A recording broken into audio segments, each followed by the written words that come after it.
What's going on, YouTube? This is SG1 Sports. You're watching our college football channel. We continue with our 2023 predictions. The Alabama Crimson Tide are up next. Here are some of the other predictions for this team. The FPI has them at 11.1 and 1.6. The overwhelming favorite to win the SEC West, and also the favorites to win the SEC. FPI really high on Alabama. They have them as the number 2 team in the country. Athlon, the preseason magazine, also very high on this team. They've got them going 12-0, then losing to Georgia in the SEC championship. And then the over-under, it's at 10.5. So 10-2 or 11-1 seems to be the most likely scenarios according to Vegas. So my thoughts on this team, I feel like, let's just go back to last year for a second. You look at this team last year. Remember, this is a team that I picked to win the national championship in the preseason last year. I also picked them to win it all in 2020, which they did. But last year obviously was a disappointment. You look at the losses. Yeah, they were really close games that they could have won. But then look at the Texas game, a game they very easily could have lost. Texas A&M had the ball with a chance to win it at the end. Ole Miss had a chance to win it at the end and couldn't. So you see 3 really close games there. And this is just not the same Alabama team that just goes out there and dominates 10 or 11 of their opponents every year, and maybe they have 1 or 2 close games. The field has caught up to Alabama. They are no longer, you could maybe argue that Georgia is now that team, but Alabama is not that team that just goes out and dominates everyone in the SEC. I think the defense will be really good for them. I'm not really concerned there. I was really high on this team last year because of all the production they had coming back, all the talent they had coming back, and it didn't quite pan out. This year they don't have that production, but they still have a lot of talent, but it's just a lot of young talent. I am concerned, though, about the offensive side. Bryce Young really carried this offense the last couple of years. I think people just don't appreciate how good he was. I believe he was the best player in the country last year. I'm not saying he should have won the Heisman because he did have the injury and everything, but this is an offense that really has not been great since Steve Sarkisian left, but Bryce Young has still made them really good. Well, he's not there anymore. Receivers are going to need to step up. They've got loads of talent there, but again, it just hasn't really clicked with some of these young guys. The run game, I think, will be pretty strong. I think they're going to get back to their old ways of trying to run the football, play good defense.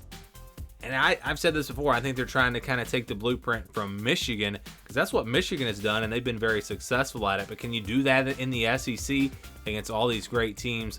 Time will tell. But let's get to the schedule here. They will open up with Middle Tennessee on September the 2nd. Home game should be an easy win. I'm going to say they take care of business and start off 1-0. All right, next up, we've got the game against Texas on September 9th. Huge game. It'll be a primetime game. And originally, when I was going through and I like to sit down and just quickly go through and do my predictions, and then I'll come back and maybe look at some of the games a little closer. But originally, I thought this is a win for Alabama. Look, they won last year. This year, they're at home. This is one. I don't see Texas going in there on the road. But the more I look at this matchup, and that's another thing this year, I'm trying to get away from the home and away so much because it's been to where if it's a close game, I'm just going to pick the home team. Well, not this year. I'm trying to really dive into these games, into the X's and O's and everything, and really look at the roster. So you go back to last year, and when Quinn Ewers was in there, I think anybody that watched that game would say that Texas looked like the better team. Texas looked like a better team than Alabama last season. Alabama found a way to win. That one big running play they had for that touchdown was big. That was huge. And still, Texas with Hudson Card at quarterback almost came back and won that game. Now you look at these two teams this year. Defensively, Alabama's still going to be really good. Texas, I think they're going to be solid on defense, but yes, they're going to take a step back. I think Alabama definitely has a better defense than Texas going into the season. But when you look at the offensive side of the ball, Texas has a much better offense. I think they got a better offensive line. They've got better wide receivers. Running backs are pretty close. And then you've got an advantage at quarterback with Quinn Ewers, because I'm not sold on Tyler Buckner. I think he's going to be the starter. But I don't think they've got a great quarterback on the roster. I don't think they've got a guy that's going to be great, at least in 2023. So I think the passing game is going to struggle a little bit for Alabama. And so I just look at last year and the way Texas actually looked like the better team. They have more experience coming back. I think they lean on that experience even on the road And this Texas team pulls off a shocker. They upset Alabama. Yes, I'm going with the Longhorns to beat Alabama. I'm telling you, this is not the same Alabama team that we've seen before. Now, this may blow up in my face because what I think is going to happen with Alabama is they're going to be special. They're going to be elite. They're going to go back to the old school ways. They're going to dominate the ground. It's going to work. Nick Saban's going to look like a genius. They're going to win a national championship. Or it's not going to work. They're going to struggle. They're going to have a lot of close games and probably lose 2 or 3 of those close games. And it's going to be a really disappointing season. So I could see it going either way.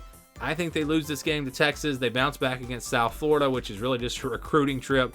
I think they take care of business in that one. So I've got them beating South Florida. Ole Miss on the 23rd. This is going to be a tough one. Ole Miss, again, really, I feel like should have beat Alabama last year. They had the ball. They were running it really right down their throats. And then at the very end on the last drive, I believe they threw it 4 straight times. Just a terrible play calling. And I think that really cost Ole Miss in that game. So I think we're going to see an exciting game again. I think it'll be close. I do think the run game for Alabama will wear down the Ole Miss defense.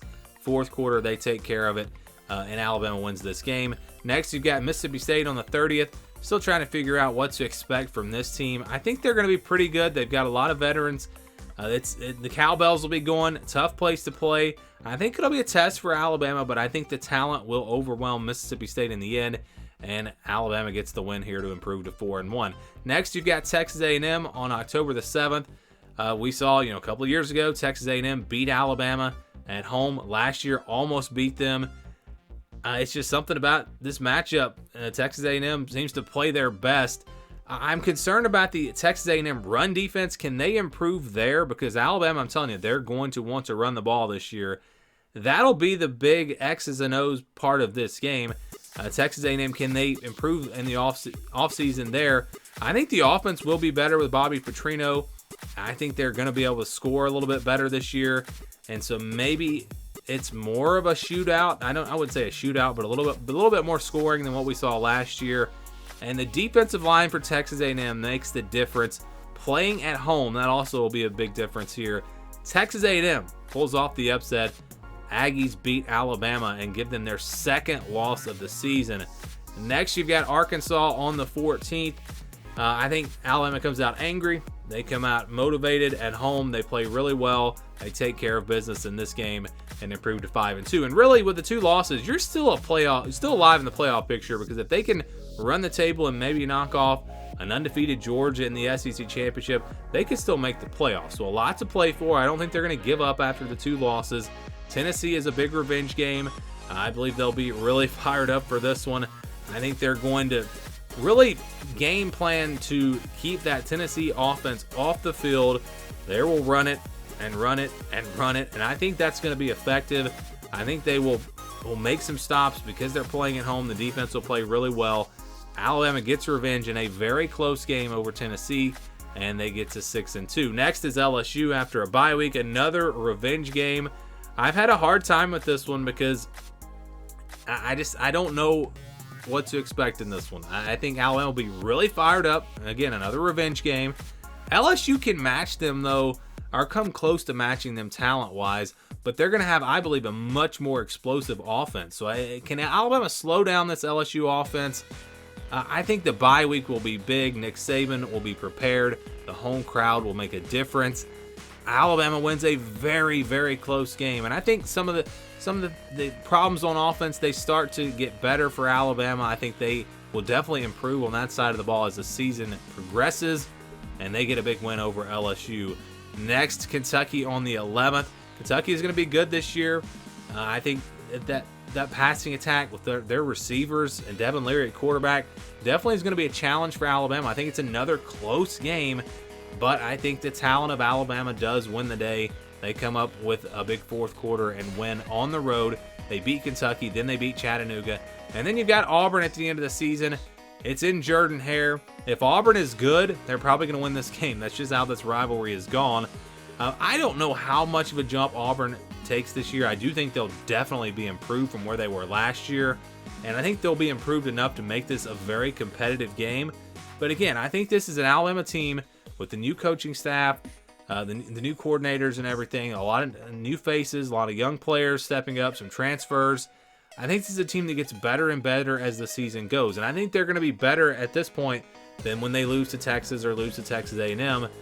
And I think they will find a way to win in Jordan-Hare. It's a tough, hard-fought Iron Bowl like it always is, but Alabama gets the win, and they finish 10-2.